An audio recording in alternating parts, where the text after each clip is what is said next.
Hello everyone, কেমন আছো সবাই? আশা করি সকলে খুব ভালো আছো। আমরাও বেশ ভালো আছি। হে বাবা, এটা কি বলে ফেললাম! সত্যি কি আমরা এই গরমে ভালো আছি? তোমরা নিশ্চয়ই আমার গলা শুনে বুঝতেই পারছো যে আমার গলার অবস্থা ভীষণ খারাপ। গত কয়েকদিন ধরে আমি কিন্তু বেশ অসুস্থ ছিলাম, সেই জন্যেই তোমাদের সাথে কোনো রকম ভিডিও পোস্ট করতে পারিনি।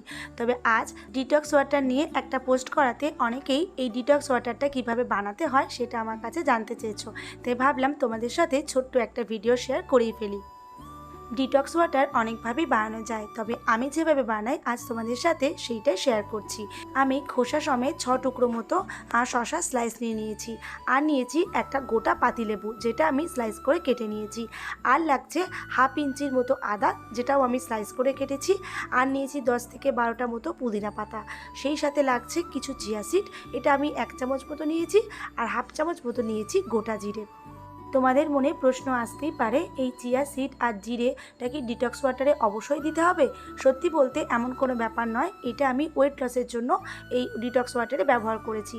চিয়া সিড যেহেতু অনেকক্ষণ জল ধরে রাখতে সাহায্য করে, সেজন্যই চিয়া সিড খেলে আমাদের শরীর থেকে যে অতিরিক্ত খিদে পাওয়া সেটা কিন্তু অনেকটাই কমে যায়, সেক্ষেত্রে আমাদের ওয়েট লস করতে কিন্তু সাহায্য করে। আর জিরের উপকারিতার কথা তো বলে শেষ করা যাবে না, তার মধ্যে একটা বিশেষ উপকারিতা হলো হজম শক্তিতে সাহায্য করা। প্রচণ্ড গরমে যদি আমাদের হজম শক্তিটা ঠিক থাকে তাহলে কিন্তু আমাদের শরীরটা অনেকটাই সুস্থ থাকে। এবার আমি চলে আসি কিভাবে আমি ডিটক্স ওয়াটার বানাই সেটা বলতে। তো একটা জগের মধ্যে আমি জল নিয়ে নিয়েছি, এরপর একে একের মধ্যে শসা স্লাইসগুলো দিয়ে দিলাম, তারপর নিয়ে নিলাম লেবু স্লাইস, তারপরে দিয়ে দিলাম আদা স্লাইস, তারপরে দিয়ে দিচ্ছি 10-12টা মতো পুদিনা পাতা, 1 চামচ মতো চিয়া সিড, আর হাফ চামচ মতো গোটা জিরে। এবার আমি সব কিছু জলের সাথে খুব ভালোভাবে মিশিয়ে রাখবো। সকালে যে পোস্টটা করেছিলাম তাতে তোমরা অনেকে অনেক কিছু প্রশ্ন করেছো, এবার আমি একে একে সব প্রশ্নগুলো উত্তর দিচ্ছি। প্রথমেই আসি, ডিটক্স ওয়াটারটা আমরা দিনে কতটা পরিমাণ খেতে পারবো? সত্যি বলতে সব কিছুই তো শরীরের জন্য বেশি পরিমাণ ঠিক নয়, তাই তোমরা কিন্তু একজন 1 লিটার করে ডিটক্স ওয়াটার খেতেই পারো, তাতে শরীরের কোনো ক্ষতি হবে না। তবে বেশি পরিমাণে ডিটক্স ওয়াটার যদি পান করা যায় তাহলে শরীর থেকে কিন্তু সোডিয়ামের পরিমাণ কমে যায়, সেক্ষেত্রে মাথা ঘোরা, বমি ভাব, সারাদিনে একটা ক্লান্তি ভাব কিন্তু থেকেই যায়। সেই জন্য বলবো 1 লিটার জল পর্যন্ত কিন্তু তোমরা খেতে পারো। এবার আসছি আরও একটা প্রশ্নের উত্তর দিতে। অনেকে জিজ্ঞাসা করেছো, দিদি এই ডিটক্স ওয়াটারটা বানিয়ে কতক্ষণ রেখে খেতে পারবো? সত্যি বলতে ডিটক্স ওয়াটার বানিয়ে 12 ঘন্টা রেখে দিয়ে তারপর খাওয়াটাই ভালো।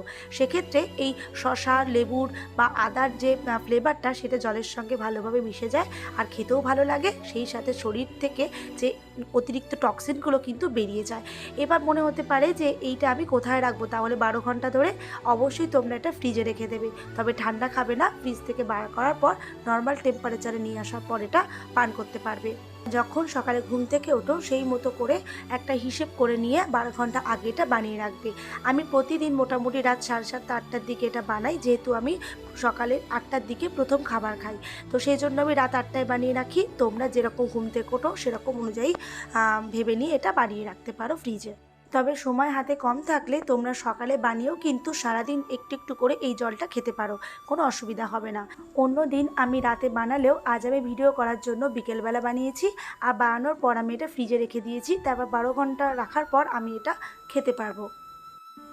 সত্যি বলতে এই ডিটক্স ওয়াটারের টেস্টটা এত সুন্দর হয়, মানে এর থেকে এত সুন্দর লেবু, শসা, পুদিনা পাতার একটা ফ্লেভার বেরোয়, যেটা খেলে কিন্তু আমার অনেকটাই ফ্রেশ লাগে, মানে এত গরমেও অনেকটাই ভালো লাগে। আর তোমরা চাইলে এতে কিন্তু অবশ্যই বিট লবণ যোগ করতে পারো, যদিও আমি বিট লবণ ছাড়াই এটা খাই, আমার তো বেশ ভালোই লাগে।